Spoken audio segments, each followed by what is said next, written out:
What's up, everyone? It's Paul, the MMA Shark. It is Dana White Contender Series finale eve. Tomorrow, Dana White Contender Series Week 10. It's something I've been crushing overall for the last 9 weeks. 7-2 coming into this one. And I think the most exciting to watch one is the one that's happening tomorrow. You know, we don't have a lot of big, other than the Bo Nickel fight, which we'll touch on, we have a lot of coin flip fights. And coin flip fights on Contender Series turned into phone booth barroom brawls. So if you're ready to make a little bit of money, watch this video. I'm going to give you one free play at the end of it. But if you really want to cash on MMA, you know, every YouTube video I've put out so far has had winning plays. I'm throwing out one or two. There has not been one that you haven't made money on. So consider that ahead of October. You know, October is one of the biggest months of the year with MMA. Crazy amount of cards. It kicks off Saturday.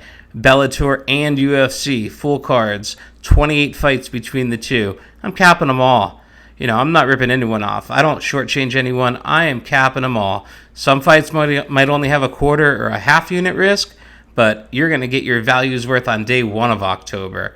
You know, you click on the video here at the bottom. We got a link, YouTube 25. You save 25% off your first month.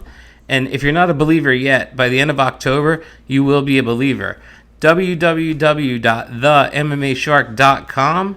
Check us out. So let's talk about Dana White Contender Series Week 10. Fight 1, we've got a really good fight 1.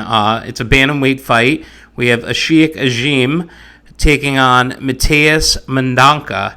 And Mendonca is tough. He's out of Chute Box, Brazil, with Diego Lima. Tough fighters out of that school. Always tough fighters out of that school. One thing that has me confused with Matthias is, you know, he's at a Chute Box. They're strikers. They're very good strikers.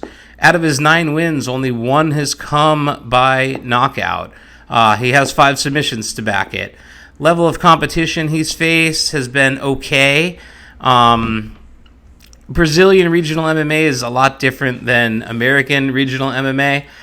He was 8-0. I'm sorry, he was 7-0 2 fights ago, and he took on a debut.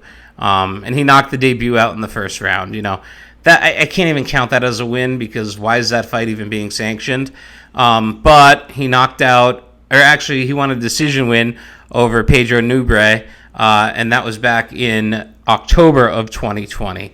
So Matthias coming into this fight, minus 165. He hasn't fought in exactly 2 years.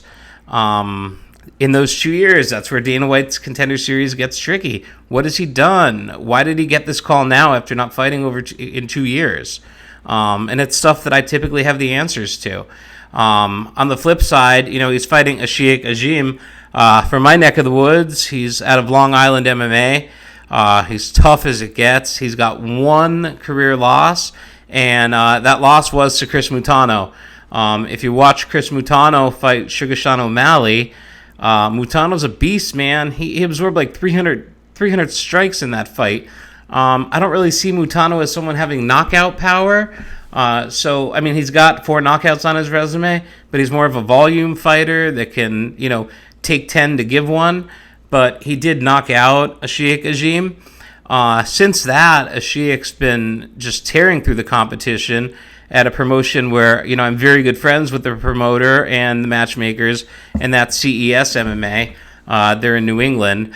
Ashik Ajim is coming off 3 not only first-round finishes, but first-minute finishes. You know, he knocked off an 8-6 in 44 seconds, a 6-4 in 30 seconds, and for all it's worth, a 2-6 in 34 seconds. So Ashik Ajim has been the more active fighter. All 3 of those fights have happened within the last 14 months, taking on a probably better Matthias Mendonca, but a very much inactive Matthias. So right now the odds have this: Matthias is minus 265 and Ashik is plus 215. I don't have a play ready for that fight yet. There's a couple things that I have to watch. There's a couple things that I need to take into consideration before I'm willing to put a play out on that fight. But I'm just telling you guys watching this video that that's a big line for this fight. You know, it's a closer fight on paper than minus 265 or minus 225. But all that's irrelevant if I'm not picking the winner. So if you're subscribed to the MMA Shark at www.themmashark.com, you will see an official play on that fight tomorrow night. That's for sure. There hasn't been one Dana White Contender Series fight that I've passed on, and I haven't swept one yet. I've been trying to sweep one. I've been at 4-1 3 times on the straights. Week 1, I was 1-4. So it's an acclimation process. It's an adjustment. You got to really figure out trends, and it's not quite the way Yanni the Greek figures out trends, because when I figure out trends, I'm on the right side of the win. He had a great week last week, but all 5 favorites cashed. I'll tell you right now, that's unlikely to happen this week. That's very rare that happened last week. Fight 2 is a pretty good fight. You have Yoa Elias, who's 17-3. He is the number 1 flyweight out of Brazil, taking on Rafael Ramos Estevam, the number 27 ranked flyweight coming out of Brazil. And as weird as it sounds, the number 27 ranked flyweight coming in at 10-0 is minus 225, where the number 1 ranked flyweight in the world out of Brazil, not the world would definitely not be fighting on Contender Series, and Yoa Elias coming back at plus 190. So I'm going to talk a little bit about Yoa Elias. I've actually followed him for a while. He's 17-3. He has 11 finishes. He has been finished 3 times. He took a knee against Alexander Caetano. I watched the fight. It was on a smaller promotion. It was SFT 26. It was a fight that was on Contender Series. He was winning the fight and literally just got caught with a knee that knocked him out in clinch. Looking back in 2016, he lost by guillotine choke in round 2 to a 6-3. And prior to that, he was submitted by a 2-0 in 2014. So in the last 6 to 8 years, he's only been finished 1 time. Nothing really that drastical with him. He's tough. He's coming off a 31-second armbar finish, a minute and 48-second armbar finish, and a 2-minute rear naked choke prior to that knee knockout that he faced on SFT 28. So tough fighter. I don't know much about the gym that he trains at. He trains at a Gil Ribeiro, and that's just a small school in Brazil. There's really not a whole lot of level of competition there. So, being plus 190 probably makes complete sense in this fight. He's been finished 3 times. He's got a lot of quality wins, but he has been finished 3 times, and that kind of says a lot. If he gets finished in this fight, forget it. 17-4 sounds phenomenal, but being finished 4 times, you're not getting to the UFC. So, in his adversary here, Rafael Ramos Estevomb, tough. He's fighting at a Nuva Univaio, which is definitely one of the better schools. He's got some really good training partners in Brazil. The most well-known is Rony Torres. Jose Aldo cross-trains out of that gym. I can't see any footage of him training with Jose Aldo, but he does have a lot of training with Thales Leites. And Thales Leites hasn't fought in a few years, but he's very, very tough. Estevomb is coming off a big win on LFA. In fact, we had him at a minus 145 favorite in that fight. We cashed it. He had a second-round win over Felipe Estevez. Tough fighter coming in, always comes in on shape, doesn't miss weight. Fought a good level of competition, a 7-0, 7-1, 9-5, 5-0, 6-1. Made his debut against a 3-4. So these are the kids Dana White's looking for. Yeah, that's my lean on that fight. And in fact, we're going to roll with that being our free play for YouTube Dana White Contender Series tomorrow night. Just checking the line now, he's down to minus 190. I don't see a reason or a way that he loses this fight. Flyweight fights on Dana White Contender Series typically go the distance. Not saying this one will, but I don't see Elias finishing him. If there is a finish in this fight, I think it's Estevam getting the finish. So a free play for tomorrow night. We're going to roll with the 10-0, 26-year-old Thales Leites trained fighter in Rafael Ramos Estevam. I think he gets it done in in the second fight of the night, and I think he absolutely does enough to secure a contract. 3 other fights on Dana White's Contender Series. A little bit more about me. Headed into October, we're coming off a winning month in September, a losing month in August, but 7 winning months leading up to that. So we're up 342.4 units on the year. Bellator went for the slightest of wins last week, but you're getting 12 events in October. If you use the promo code YouTube25, you're going to save 25% off your first month subscription, costing you just over $80. Make that back in one fight. Be a believer. Become a believer. Check us out at www.themmashark.com. Check us out on Facebook. I'm always posting fight news. I'm not a fight media source by any means, but, sometimes we're one of the first to break some news. You can also check us out at Fight Bananas. A lot of great MMA content there. And they're always running promotions and specials that we're running. Some free plays get tossed out on Fight Bananas on their Instagram and on their Facebook page. Check me out over at mymmanews.com, My MMA News Facebook. My boy Eric does a great job there. David does a phenomenal job at Fight Bananas. So 2 media sources that we've partnered up with. They've seen the results. They know that they're promoting a good product. So with an internet full of handicappers, there's only a select few that are transparent like I am. If I win, I'm coming on here telling you I won. If I lost, I'm coming on here telling you I lost. So, fight 3 on Dana White's Contender Series tomorrow night. We have Freddie Linares versus Jack Jenkins. Another super tough fight. Tough to cap, tough to predict. Not going to have a free play. I will give you guys a little bit of a rundown of what I'm seeing on it. Jack Jenkins is the favorite at minus 235.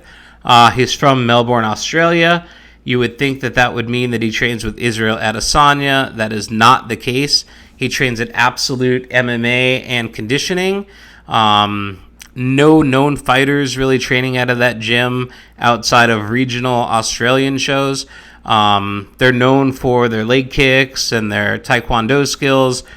Typically, the Melbourne fighters. Looking over his resume, he does have the finishes to back it. He's coming off a victory by leg kick versus a 4-4, a decision versus an 8-3, 2 submissions back to back. One was versus 6-3, one was versus a 3-7. He does have 2 losses. He was submitted by a 2-2 and an 11-6. That was in 2018 and 2017. I'm not really high on this kid. I'm not going to lie. You would think fighting out of Melbourne, Australia, he's 5'7". He's got a reach advantage over Freddie. I'm not saying I'm not going to be on him, but at the price of minus 235, I cannot see me laying that. On the flip side, we have Freddie Linares. He's coming in at 8-1. He's also 26 years old. He is 5'7". They have the same height. He's given up 2 inches of reach advantage. His only loss came in 2020, and it was actually a doctor stoppage in a fight that he was winning. And it was a very questionable doctor stoppage. His cauliflower ear busted right here. And it was bleeding really bad, but it's not like it was going in the eye. Nothing like the RoboCop non-stoppage. So I think he was on a path to victory on that fight. He should be coming into this fight 9-0. And with that one finished loss on his resume is probably why he's coming in at plus 200 right now. He's also fought some competition, but the competition has come on regional shows, and those regional shows have been in Ecuador. So Ecuadorian MMA, not exactly Brazilian, Mexico, Canadian, American MMA. It's much lower level of competition. He has fought guys and finished guys with wins. He just knocked out a 4-0 just back in May of this year. Prior to that, he had a decision win over a 3-1, a knockout win over a 3-1, and a knockout win over a 4-1. So he's been battle tested. It's just unfortunate that Ecuadorian MMA is not nearly what some other MMA is in this area, especially of this part of America. Bones Breakers MMA is starting to make a name for themselves. There's really no other UFC fighters out of there, but they have a large school. They've got 20 trainers. It's not a little garage gym, so he's probably getting some really good work in.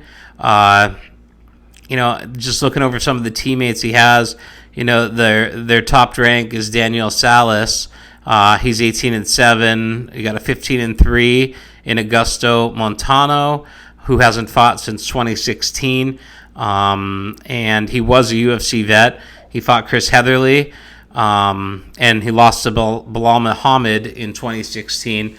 And he's one of the few guys that Bilal Muhammad was able to stop with punches. So I'm not sure that he's been battle-tested enough to get the win in this fight. But at the same token, I'm not all that high on Jack Jenkins. So this is one of those fights that can really go either way. And that's what I love about Contender Series. In that fight, in my mind, Linares and Jenkins, the odds are irrelevant. It's a 50-50 fight. And again, means nothing unless I get it right. Subscribe to the MMAshark.com. I have a pretty solid lean on that fight, but I do rely on late intelligence on this, how they look on the scales. They haven't even weighed in yet. I like to watch line movement.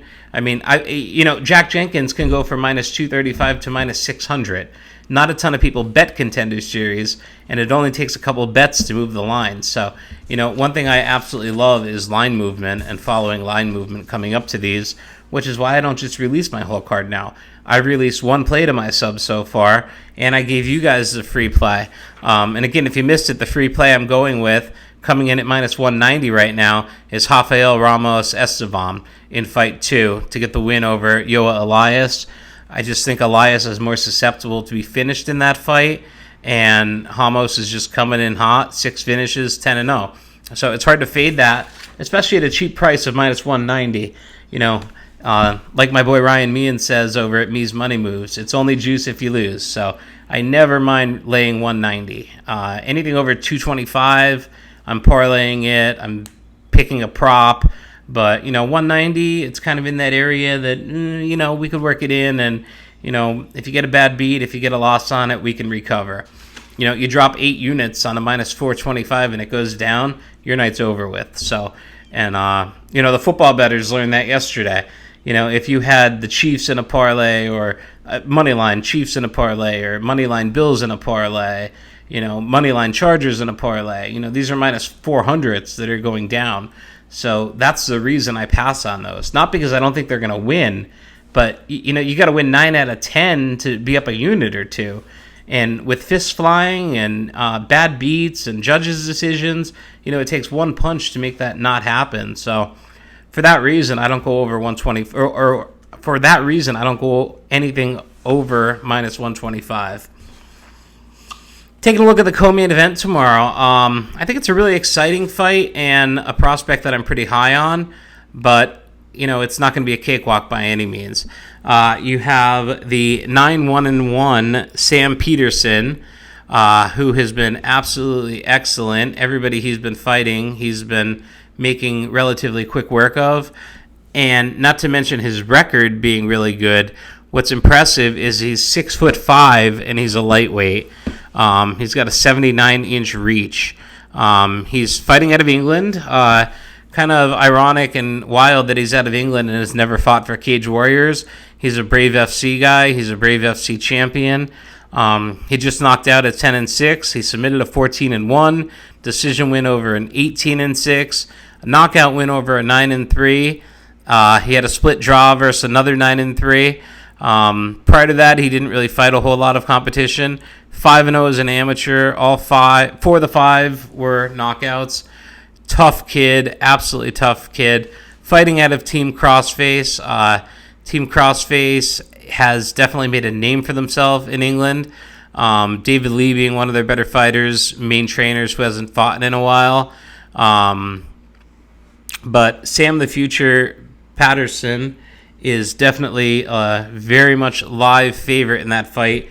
Right now, he opened at minus 170. It grew to minus 250 last night. Now it's sitting right around minus 190. His adversary in this fight is a Brazilian who is now training out of King's MMA in Vinicius Cenci. Kings MMA, you're training with some of the best in the world. Rafael dos Anjos, Fabricio Verdum, Marlon Vittori, Mauricio Shogun Rua.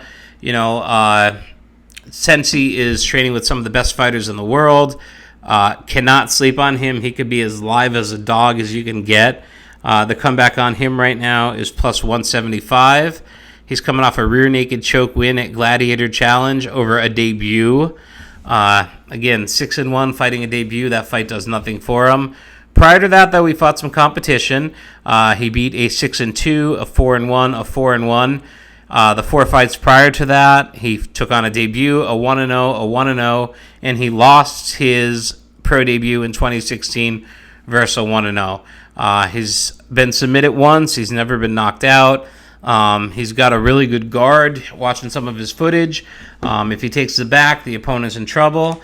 That could spell trouble for Sam Peterson in this fight if he does get his back taken. Again, too early to call on this fight. I lean Peterson. I'm not putting a play on here. I'm not putting a free play on here.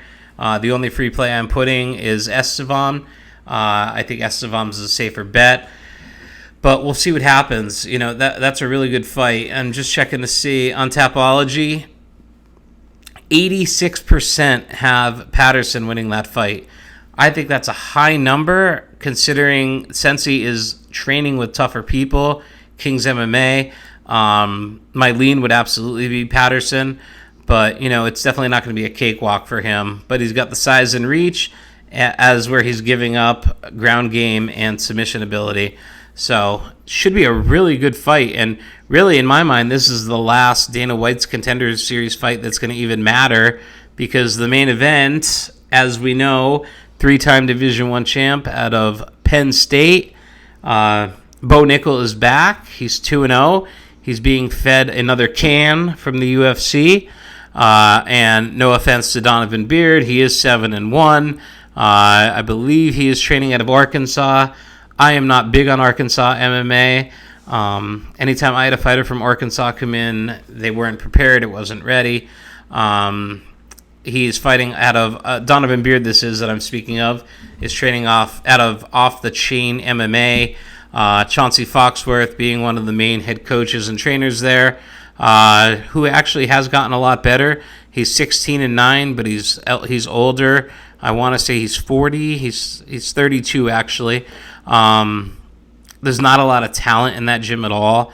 Donovan Beard has no takedown defense whatsoever.